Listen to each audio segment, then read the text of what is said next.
जितना भी आप कमाते हो उसमें से एक धेला भी साथ कोई लेके गया हो आज तक, तो मुझे आके नोट करा दे यहाँ कि महाराज मैं इतना लेके जाऊंगा। बता दो कोई लेके गया हो तो।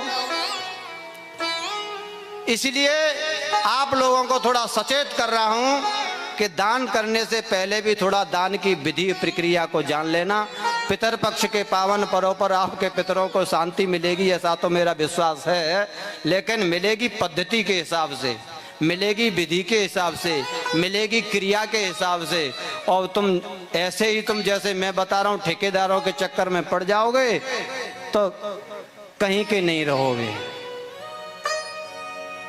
निपट जाओगे महाराज। इसलिए ठेकेदारों से बचे रहना, ब्राह्मणों को दक्षिणा अपने हाथ से देना, और अपने हाथ से देना, किसी ठेकेदार के हाथ में मत देना। अपने हाथ से तिलक कीजिए ब्राह्मण का, और तिलक करने के बाद बाकायदा ब्राह्मण को अपने हाथ से प्रणाम करके अपने हाथ से दीजिए।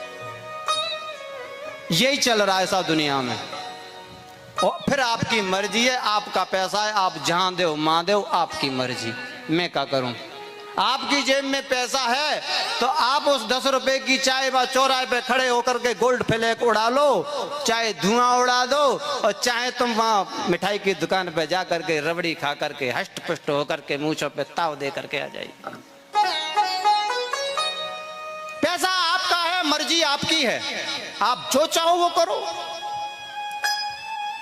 आप कलेजा फूकना चाहो तो वो भी बाजार में है, और आप कलेजे को मजबूत करना चाहो तो वो भी बाजार में है। पैसा आपका है, मर्जी आपकी है, खर्च आपको करना है, आप जानो, आपका काम जाने, बता मैंने दिया। और आगे कभी भविष्य में भी जरूरत पड़े तो भी संपर्क कर लेना, मैं बता दूंगा। निस्वार्थ सेवा है, ठीक।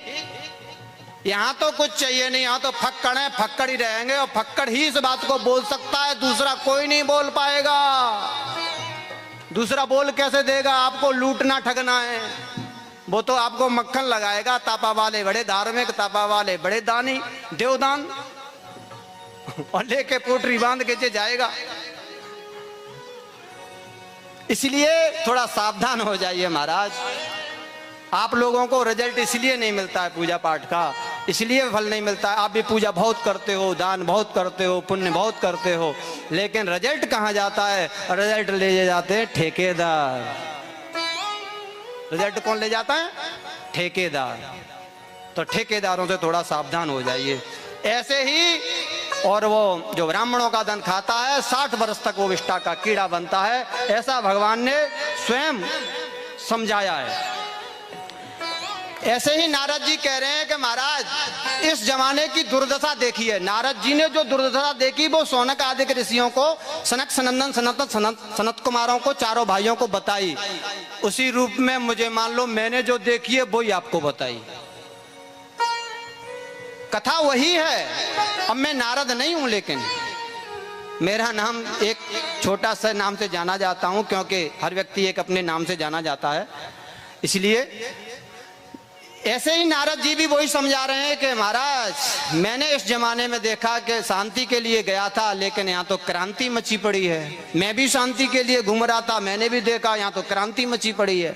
और उस क्रांति को मैंने कहा मैं आपको भी अवगत करा दूं। मेरे लिए आप ही सनातन सनत कुमार हैं।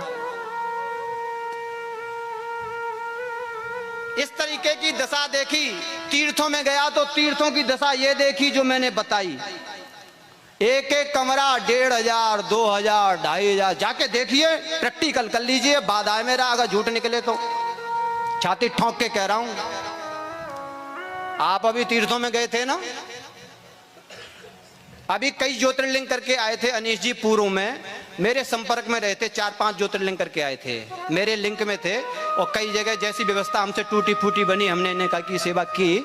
लेकिन आपके साथ कैसा हुआ होगा व्यवहार मुझे नहीं मालूम, लेकिन आप प्रैक्टिकल करके देखिए, मेरी बात झूठ नहीं निकलेगी।